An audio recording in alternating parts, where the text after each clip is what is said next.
બનાસકાંઠા જિલ્લામાં અતિવૃષ્ટિને કારણે પેદા થયેલા નુકસાનને કારણે ખેડૂતોને કટોકટીનો સામનો કરવાનો વારો આવ્યો છે।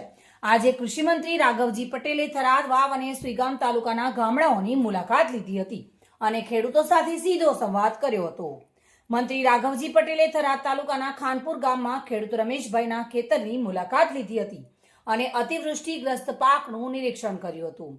તેમણે ખેડૂતોની સમસ્યાઓને સમજતા યોગ્ય પગલાં લેવા માટે સરકારી અધિકારીઓને હુકમ આપ્યા બાદ થરાદ બાદ મંત્રીએ વાવ તાલુકાના ભાટવર ગામ અને સુઈગામ તાલુકાની કોરેટી, ભરડવા ગામોમાં પણ મુલાકાત લીધી હતી। ખેડૂતો સાથે સંવાદ દરમિયાન મંત્રીએ જણાવ્યું હતું કે સરકાર હંમેશા ખેડૂતોની પડખે ઊભી છે અને કુદરતી આફતે પહોંચી વળવા તમામ પ્રકારની સહાય પહોંચાડશે।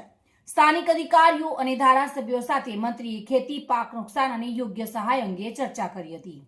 રાજ્ય સરકારના પ્રતિબદ્ધ હેતુ મુજબ ખેડૂતોએ તમામ જરૂરી સહાય સમયસર પ્રાપ્ત થશે તેની ખાતરી મંત્રીએ આપી હતી અને ખેડૂતોને આશ્વાસન આપ્યું હતું। આમ બનાસકાંઠા જિલ્લાના સરહદી વિસ્તારના ખેડૂતોને સરકારની સહાય સાથે અતિવૃષ્ટિના કારણે થયેલા નુકસાનની પુનઃસ્થાપના માટે મજબૂત સમર્થન મળશે। આજે બનાસકાંઠા અને પાટણ જિલ્લામાં અતિવૃષ્ટિના કારણે ખેતીવાડીના પાકોને જે નુકસાન થયું છે એનું જાત નિરીક્ષણ કરવા હું અને અમારા ખેતીવાડી ખાતાના અધિકારીઓ અત્રે આવ્યા છીએ। ખાનપુર, ભાટવર, કોરેટી, ભરડવા અને સુઈગામ સુધીના ગામોની મુલાકાત લીધી। ખેડૂતોને મળ્યા, ગામ લોકોને મળ્યા, ખેડૂતોના ખેતરોમાં જે નુકસાની હતી નજરે નિહાળી અને પશુપાલકોના રજૂઆતો પણ સાંભળી। અમારી મુલાકાતના અંતે અમને એવું લાગે છે કે વ્યાપક પ્રમાણમાં પશુધનની હાનિ થઈ છે।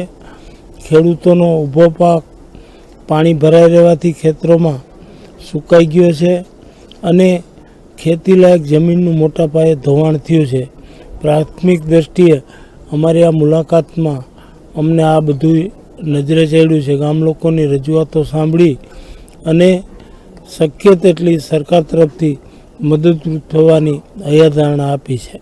અમે આ આખો અહેવાલ રાજ્યના સન્માનીય મુખ્યમંત્રી શ્રી ભૂપેન્દ્રભાઈ પટેલ પાસે રજૂ કરી અને આ ખેડૂતોને ન્યાય મળે એના માટે અમે વિનંતી કરીશું।